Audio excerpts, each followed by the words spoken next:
Tuhan firman-Mu ajaib, kekal meski gunung menghilang. Tiada huruf yang gagal, tak terpatahkan sia-sia. Hidup seperti-Mu ya Allah, lebih dari emas. Aku bersaksi kitab-Mu, kitab yang suci.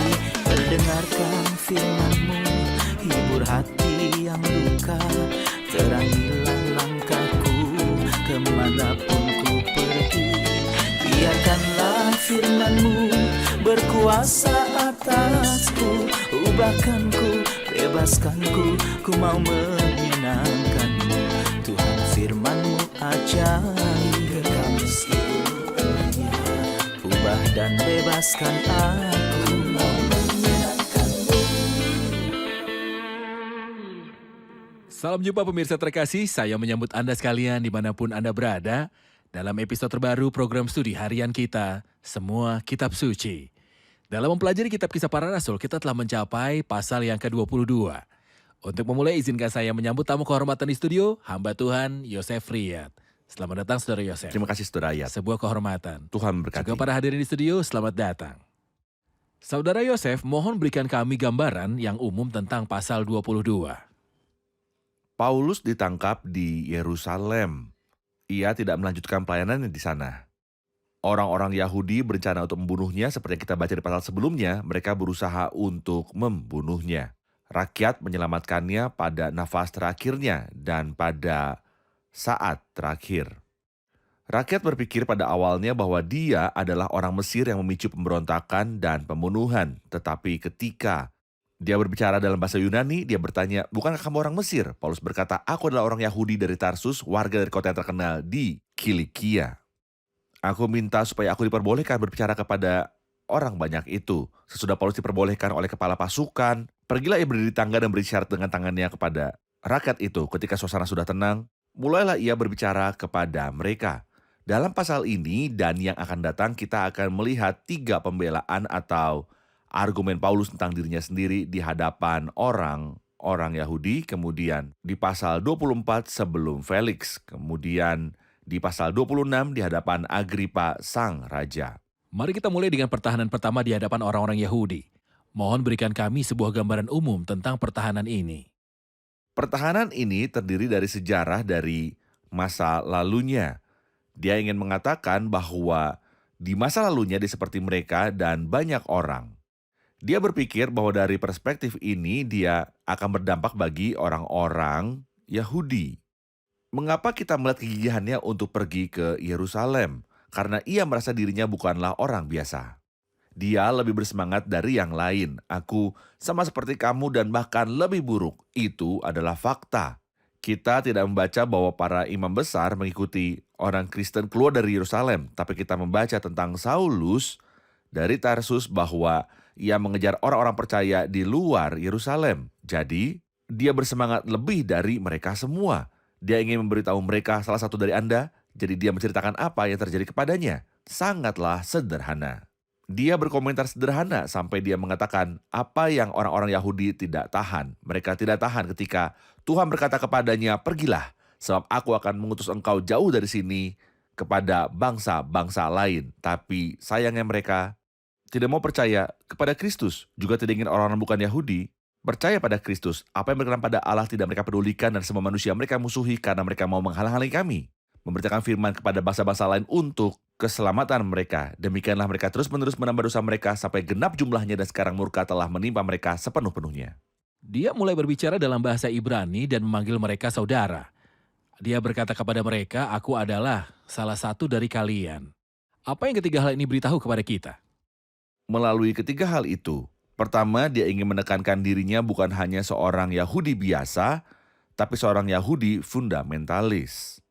Dia menguasai bahasa Ibrani dengan sempurna. Pada saat itu, orang-orang Yahudi tersebar, dan bahkan di negeri itu mereka tidak berbicara dalam bahasa Ibrani. Mereka berbicara bahasa Aram pada waktu itu. Bahwa Paulus tahu dan fasih berbahasa Ibrani berarti dia adalah seorang fundamentalis. Dia ingin fokus untuk tidak menjadi orang biasa, orang yang berbicara denganmu lebih memelihara hukum darimu. Jika Anda rajin, saya jauh lebih rajin. Saat dia menyapa mereka saudara, itu panggilan biasa di antara orang-orang Yahudi. Mereka berbicara satu sama lain sebagai saudara, menjadi segalanya dari satu ayah Abraham. Kami memiliki satu ayah Abraham seperti yang dikatakan orang-orang Yahudi kepada Kristus dalam Yohanes 8. Dia berbicara dengan mereka dalam bahasa Ibrani. Dia memanggil mereka saudara dan menjelaskan bahwa dia adalah salah satunya. Mungkin dia bisa mendapatkan perhatian mereka untuk mendengar apa yang Tuhan lakukan kepadanya. Bukan karena dia sendiri yang melakukannya. Saya seperti Anda berjalan dengan cara yang sama. Tuhan menghentikan saya dan mengubah saya. Dia berharap mereka mau berubah seperti yang dia lakukan. Ketika dia berkata, saya dibesarkan di kota ini, dididik di bawah kaki Gamaliel. Kita membaca tentang Gamaliel sebelumnya dari 2 peristiwa dalam Kisah Para Rasul. Mohon beri gambaran tentang karakternya. Dalam Kisah Para Rasul 5 tampaknya bahwa dia adalah orang yang mengendalikan diri. Dia adalah orang yang bijaksana. Dia bukanlah seorang revolusioner, tetapi dia adalah orang yang berpikiran sehat. Di sini kita melihatnya berkata, dididik dengan teliti di bawah pimpinan Gamaliel dalam hukum nenek moyang kita, karena Gamaliel terkenal dan dikenal sebagai orang Farisi, tegas, berpikiran sehat, dan juga bijaksana.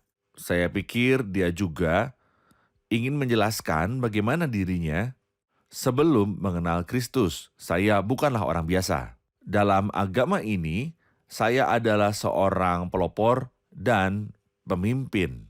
Tetapi Tuhan menghentikan saya dan mengubah saya. Semua keinginan Paulus adalah untuk memenangkan beberapa dari mereka. Tapi seperti yang kita pahami, tidak ada yang diuntungkan dari pelayanan ini. Apa arti dari hukum nenek moyang kita yang dia katakan di sini? Hukum nenek moyang adalah apa yang mereka terima dari para leluhur. Dia maksudkan hukum Musa yang mereka terima dari nenek moyang. Jadi saya berpegang pada tradisi dan juga pada hukum. Jika saya ingin mendapatkan ide spiritual lain di balik pengulangan kesaksiannya karena dia mengulanginya untuk kedua atau ketiga kalinya, saya ingin mengambil pelajaran bagaimana kesaksian ini membentuk kehidupan Paulus dalam mengikuti Tuhan. Kesaksian ini bukanlah peristiwa sederhana atau biasa. Ini tidak hanya mempengaruhi kehidupan Rasul Paulus, namun mengubahnya dari satu ekstrim ke ekstrim lainnya. Jadi dia berkata di Filipi pasal 3, tetapi apa yang dahulu merupakan keuntungan bagiku, sekarang kuanggap rugi karena Kristus. Tetapi saya menganggapnya sebagai salah satu peristiwa terpenting yang dilihat gereja Tuhan sejak awal dan sampai akhir. Ini adalah peristiwa terpenting dari kitab Kisah Para Rasul setelah pencurahan Roh Kudus pada hari Pentakosta.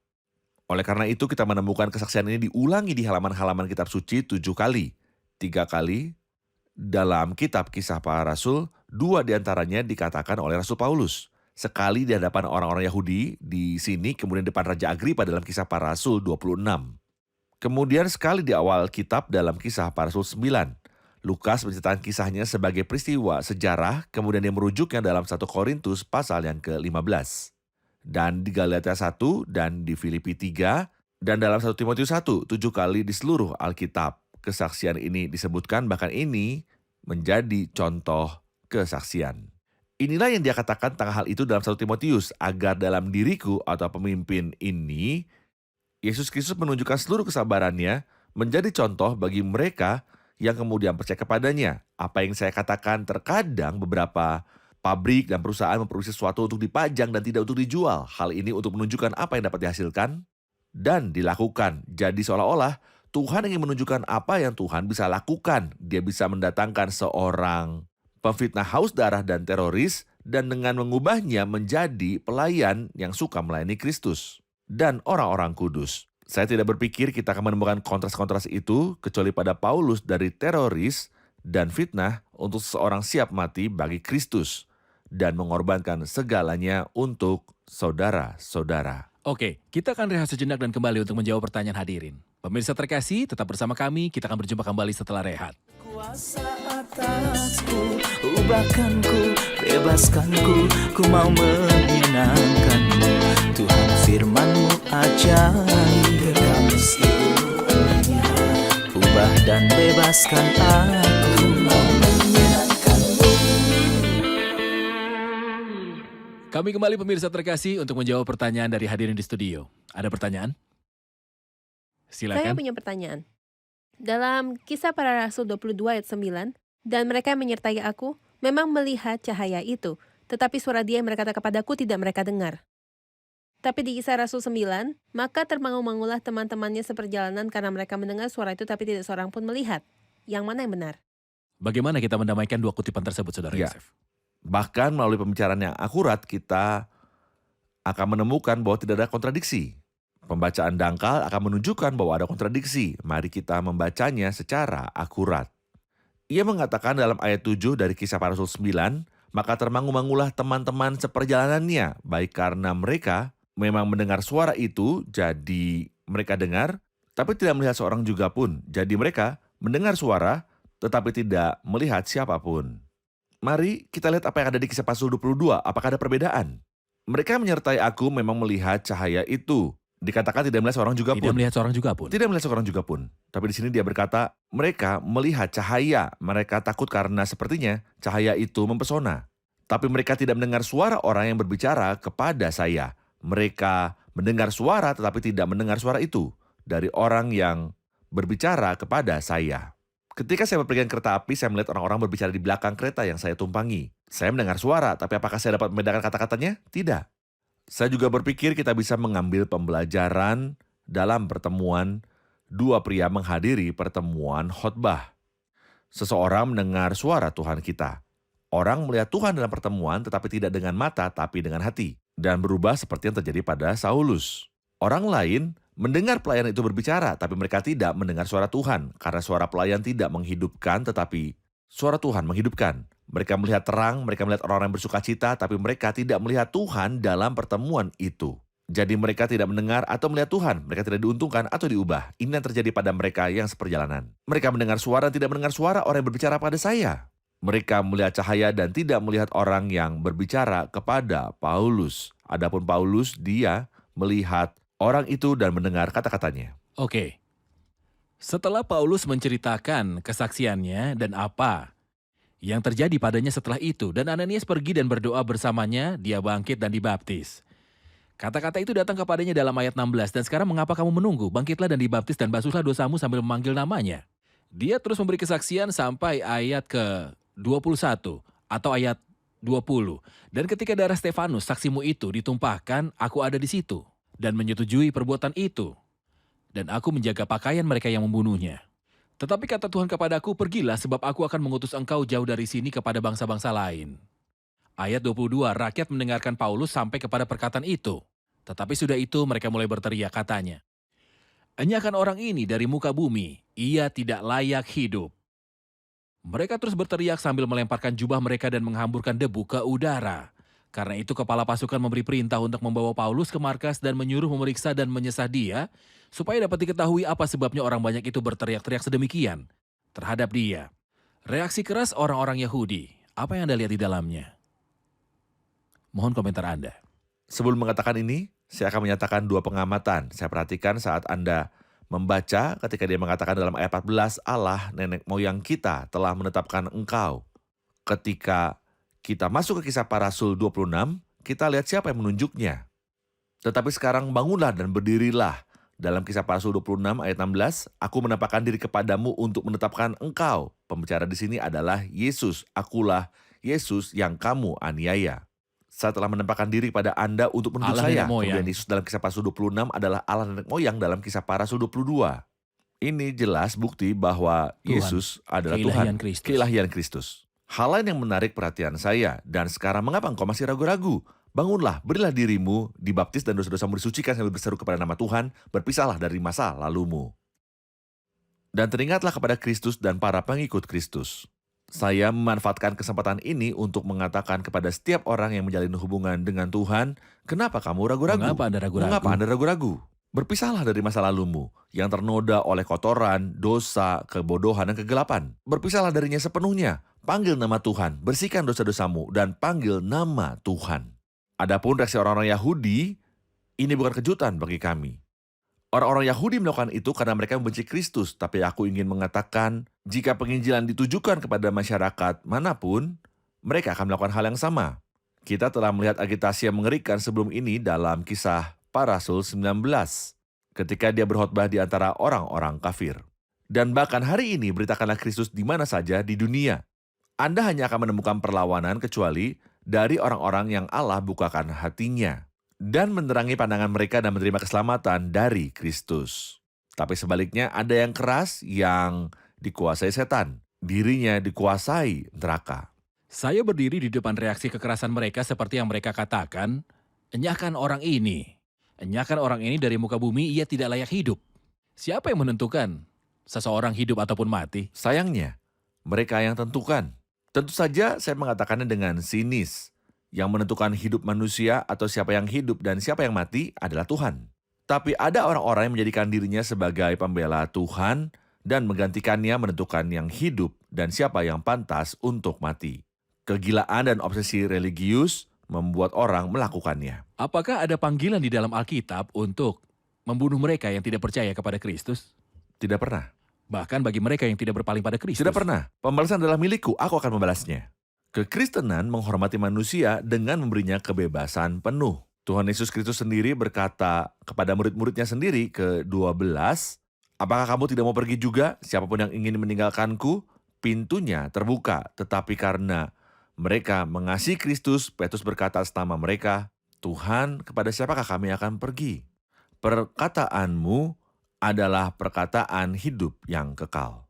Seorang penyair sederhana berkata, jika mereka meletakkan dunia di tanganku, itu tidak akan pernah cukup. Karena aku mencintai Kristus, bukan karena Kristus memaksaku untuk mengikutnya.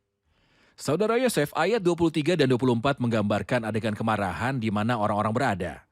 Jadi inilah 3 hal yang mereka lakukan. Mereka berteriak dan melepaskan jubah mereka dan melemparkan debu ke udara. Indikasi apa yang Anda lihat dalam 3 tindakan ini? Lihat, saya mengerti ketidaklogisan orang-orang yang mengikuti tradisi dan ritual tanpa memiliki hubungan yang nyata dengan Tuhan. Saya melihat bahwa misalnya dalam Perjanjian Lama, ketika mereka menangis pada zaman para Nabi Baal pada zaman Elia, mereka berkata, oh Baal jawab kami, oh Baal jawab kami, dan mereka memotong diri mereka sendiri dengan pedang. Dan Elia mengolok-olok mereka.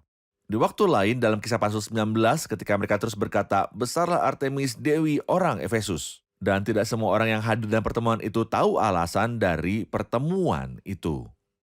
Saudara, ayat Tuhan ingin membangun hubungan hidup yang nyata dengan manusia untuk tidak mendirikan agama, ritual, dan ketetapan. Sedangkan hati mereka jauh dari Tuhan. Tetapi manusia harus bertobat karena Anda tidak dapat datang kepada Tuhan dengan beban-beban dosa Anda. Bertobatlah dari dosamu dan datang percaya kepadanya.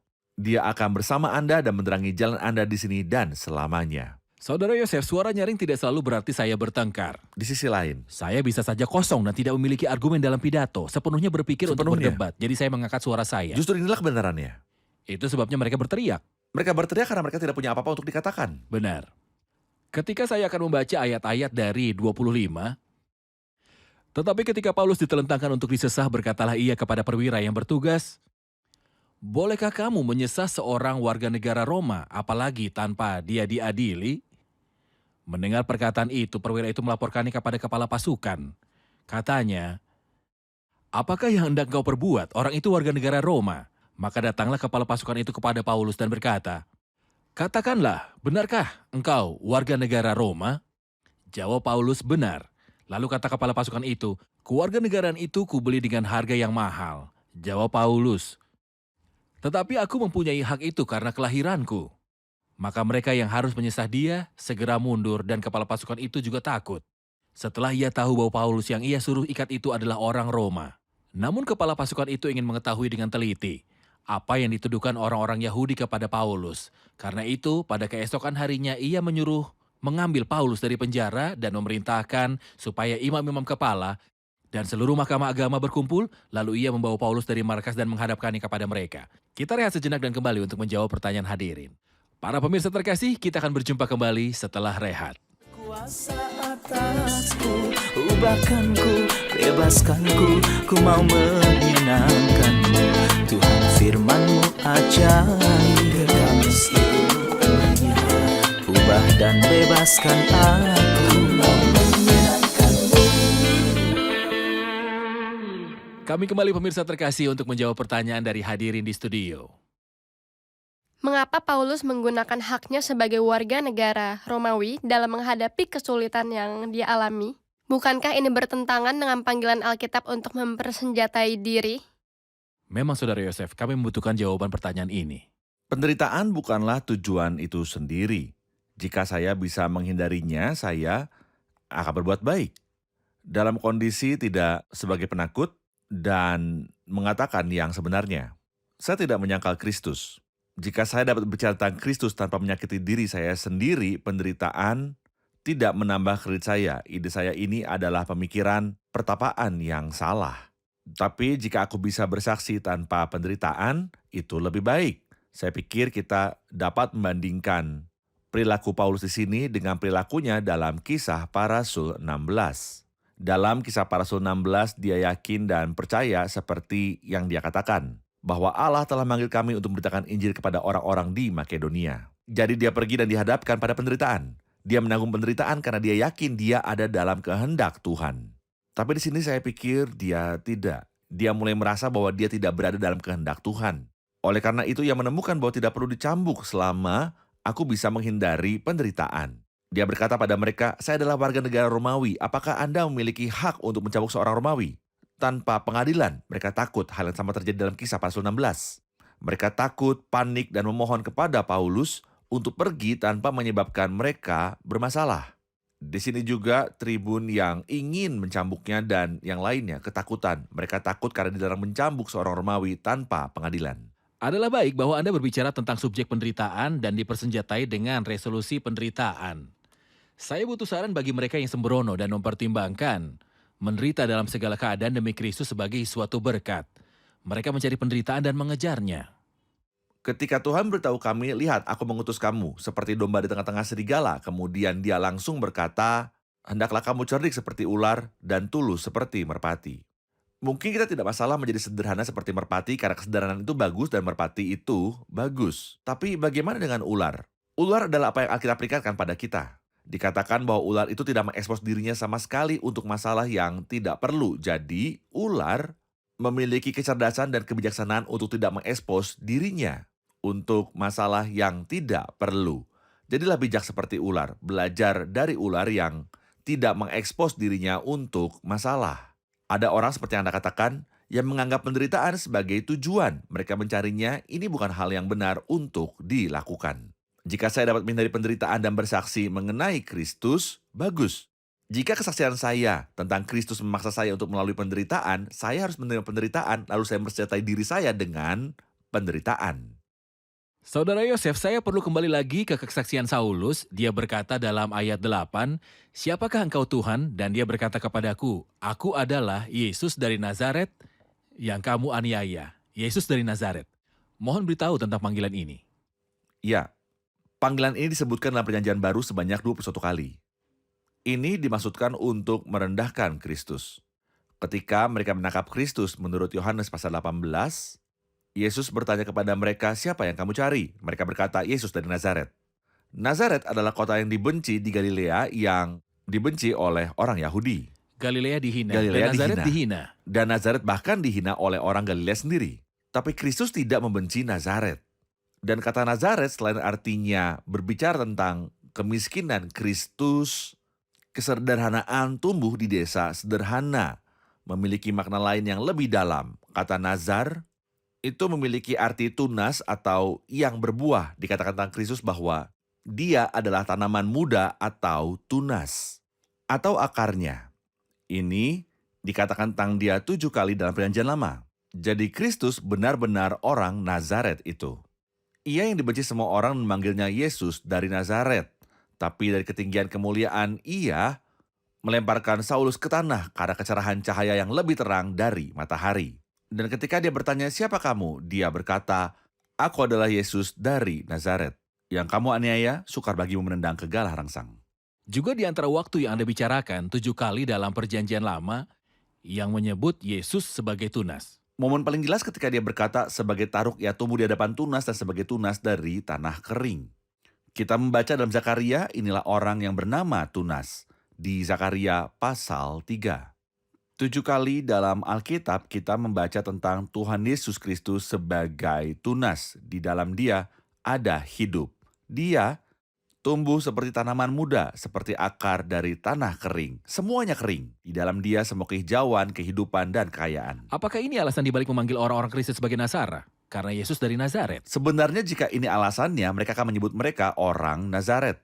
Tapi tentu saja, saya tidak tahu apa yang dimaksud dengan Nasara. Tetapi, nama Alkitabiah bukanlah orang Nazaret, tetapi judul Alkitabiahnya adalah para murid, disebut Kristen. Kami bangga dengan nama Kristus dan bahwa kita adalah orang Kristen. Baik dalam Alkitab maupun dalam sejarah gereja kita tidak menemukan gelar Nasara. Tidak pernah, Kristen. tidak pernah. Kata-kata indah yang Ananias katakan kepada Saulus mengatakan, Saudara Paulus. Apa yang Anda lihat dalam kata saudara?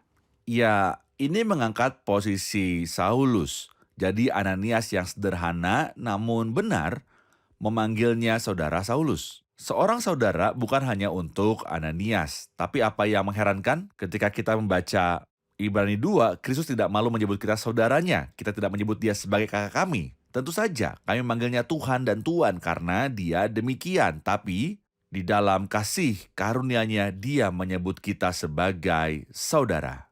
Dan betapa panggilan yang indah dan hebat. Kita membaca dalam Roma 8 bahwa tujuan Allah bagi Kristus untuk menjadi yang sulung di antara banyak saudara.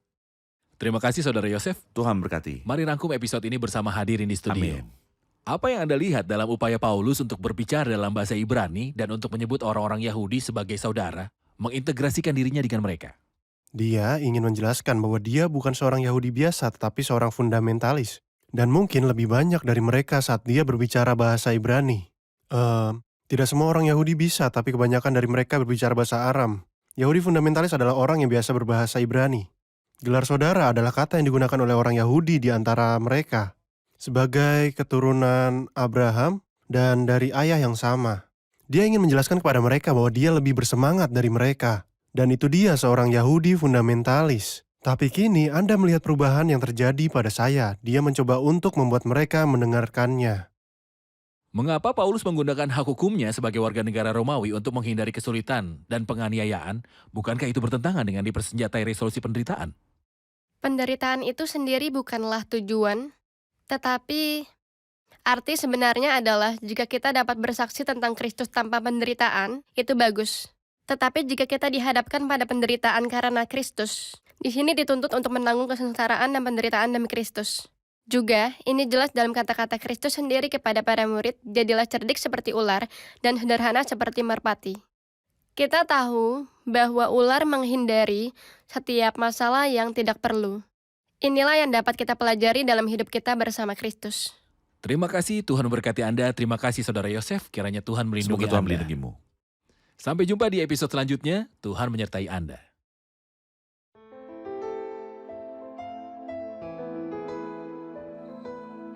Tuhan firman-Mu ajaib, kekal meski gunung menghilang.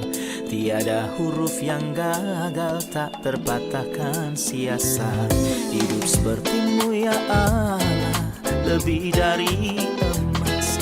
Aku bersaksi kitab-Mu, kitab yang suci. Terdengarkan firman-Mu, hibur hati yang luka. Terangilah langkahku kemanapun ku pergi. Biarkanlah firman-Mu berkuasa atasku. Ubahkanku, bebaskanku, ku mau menyenangkan-Mu. Tuhan firman-Mu ajaib, kekal meski dunia. Ubah dan bebaskan aku.